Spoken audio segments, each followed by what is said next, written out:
Bismillahirrahmanirrahim. Assalamualaikum warahmatullahi wabarakatuh. Kembali lagi di channel Pena Pencari Hikmah. Kali ini kita akan bahas penjelasan tentang penghuni surga dan nikmatnya surga. Di dalam kabar, sesungguhnya dari belakang sirat atau titian terdapat padang belantara. Di dalamnya terdapat pohon-pohon yang indah. Di bawah setiap pohon terdapat dua sumber mata air yang mengalir dari surga. Salah satunya dari sisi kanan dan satu lainnya dari sisi kiri. Dan orang-orang mukmin ketika mereka melewati sirat dan mereka telah bangkit dari kubur, yaitu ketika mereka bangkit untuk dihisab, berdiam diri di atas matahari, membaca catatan-catatan amal, melewati neraka-neraka dan datang ke padang belantara itu, maka mereka meminum dari salah satu sumber mata air. Ketika air dari sumber mata air itu sampai ke dada mereka, maka keluarlah apapun yang ada di dalamnya, termasuk rasa benci, penipuan, dan dengki, dan hilanglah apapun itu dari dada mereka.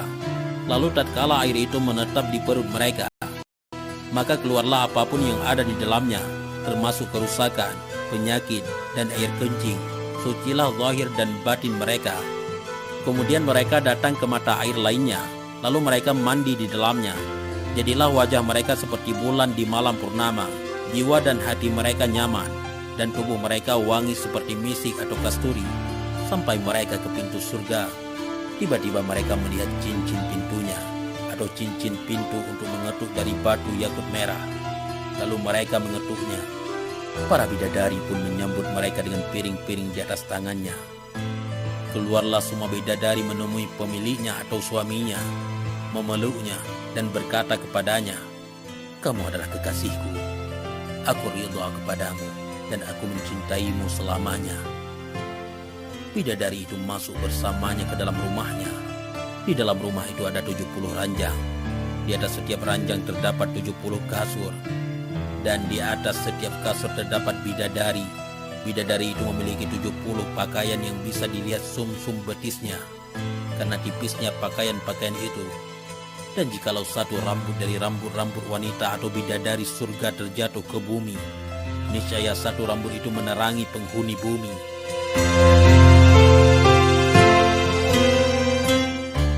Nabi Shallallahu Alaihi Wasallam bersabda, pakaian-pakaian surga memancarkan cahaya. Di dalam surga tiada matahari atau siang, tiada malam di dalamnya, dan tiada tidur karena tidur adalah saudara kematian. Dinding surga terdapat 7 pagar yang mengelilingi surga. Pagar pertama dari perak, pagar kedua dari emas, pagar ketiga dari batu zamrud, pagar keempat dari lu'lu atau mutiara, pagar kelima dari dur atau mutiara, pagar keenam dari batu yakut, dan pagar ketujuh dari cahaya yang memancar. Jarak di antara setiap dua dinding adalah perjalanan 500 tahun berjalan kaki. Adapun penghuni surga, maka mereka tidak berbulu, tidak berjenggot, lagi bercelak mata. Orang laki-laki memiliki kumis yang tipis atau hijau menunjukkan masih tumbuh, renggang, lagi wajahnya berseri-seri. Sedangkan tidaklah demikian itu bagi para wanita untuk membedakan mereka dengan para lelaki. Di dalam kabar, sesungguhnya setiap seorang dari penghuni surga mengenakan 70 pakaian. Setiap pakaian akan berubah warna dalam setiap 1 jam sebanyak 70 warna. Wajahnya dapat dilihat di wajah istrinya, dan wajah istrinya dapat dilihat di wajah suaminya. Dada dan betis istrinya dapat dilihat dari dada dan betis suaminya. Di dalam surga mereka tidak meludah dan tidak pula beringus. Tidaklah ada batu, tidaklah ada satu bulu saja di tubuh mereka kecuali 2 alis, rambut kepala, dan bulu mata.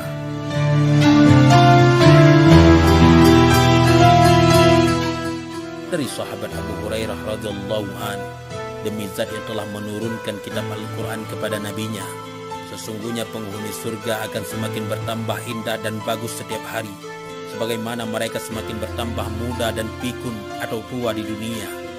Seorang laki-laki diberikan 100 kekuatan dalam makan, minum, dan jima.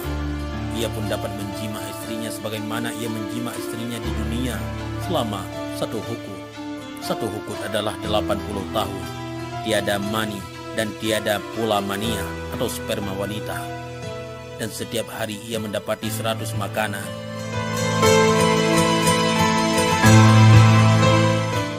Catatan, para ulama berbeda pendapat tentang jumlah dalam satu hukum. Ada yang menyatakan 80 tahun dan ada juga sampai ribuan tahun. Seperti penjelasan dalam video sebelumnya. Sahabat Ibnu Abbas radhiyallahu an berkata, tatkala kekasih Allah memakan buah-buahan yang ia kehendaki dan menginginkan makanan, maka Allah yang Maha Luhur memerintahkan agar para pelayan surga menyuguhkan makanan. Lalu datanglah mereka kepadanya dengan membawa 70 talam atau wadah makanan besar dan 70 hidangan dari dur atau mutiara dan batu yakut. Di atas setiap hidangan ada 1000 piring dari emas, sebagaimana Allah yang Maha Luhur berfirman, yutafu alaihim bisihafim min dhahabin wa akwab wa fiha ma tashtahihil anfusu wa taladzul a'yun wa antum fiha khalidun. Diedarkan kepada mereka piring-piring dari emas dan piala-piala, dan di dalam surga itu terdapat segala apa yang diingini oleh hati dan sedap atau dipandang mata, dan kamu kekal di dalamnya. Dan di dalam setiap piring ada bermacam-macam makanan yang tidak tersentuh api, tukang masak tidak memasaknya, dan tidak dimasak di dalam periuk atau guci atau kendil, tembaga, dan lainnya. Tetapi Allah mengatakan pada makanan itu, jadilah, maka makanan itu ada tanpa susah dan payah. Lalu kekasih Allah memakan dari piring-piring itu apapun yang ia kehendaki. Tatkala ia sudah kenyang, maka turunlah burung-burung dari burung-burung surga kepadanya seperti unta besarnya. Burung-burung itu pun membentangkan sayapnya di atas kepala kekasih Allah dan berkata, makanlah daging yang segar, wahai kekasih Allah. Aku demikian dan demikian ini. Aku meminum air salsabil, air kapur, dan aku dipelihara dari taman-taman surga. Lalu kekasih Allah itu pun menginginkan daging burung-burung itu. Allah yang Maha Luhur pun memerintahkan agar burung-burung itu hinggap di atas hidangan dari jenis manapun yang dikehendaki oleh kekasih Allah itu. Jadilah burung-burung itu panggangan. Lalu kekasih Allah yang Maha Luhur memakan dagingnya. Kemudian burung-burung itu dikembalikan seperti sedia kala dengan izin Allah yang Maha Luhur. Surga tidak akan kehabisan makanannya, dan meskipun ia memakannya maka tidak akan berkurang apapun dari makanan itu.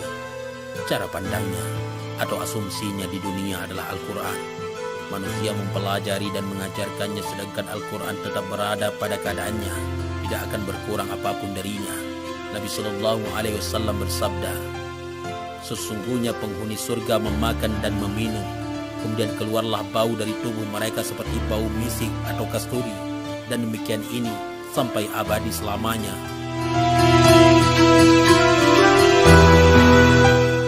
Segala puji hanya bagi Allah atas nikmatnya, dan rasa syukur baginya atas anugerah kemurahannya. Rahmat ta'zim dan kesejahteraan semoga terlimpahkan kepada baginda kami Nabi Muhammad, sebaik-baik makhluknya, kepada keluarga dan sahabatnya selama cahaya masih bersinar di ufuknya. Adapun setelah itu, maka telah sempurna dengan memuji Allah yang Maha Luhur, mencetak atau menyusun kitab Daqaiqul Akbar di dalam penjelasan tentang surga dan neraka, perhiasan dari catatan-catatan dengan mutiara-mutiara kebaikan di dalam penjelasan tentang hari kebangkitan dan kenikmatan surga-surga. Dan kitab Daqaiqul Akbar adalah kitab yang bisa melunakkan hati yang keras dan mendorongnya pada melakukan amal-amal untuk meningkatkan diri atau amal-amal baik yang disahihkan dengan diketahui oleh panitia tashih. Dan demikian itu, semoga Allah melimpahkan rahmat ta'zim kepada baginda kami Nabi Muhammad dan kepada keluarga serta semua sahabat beliau. Amin Allahumma amin. Wallahu a'lam bissawab. Mudah-mudahan ini semua bermanfaat. Assalamualaikum warahmatullahi wabarakatuh.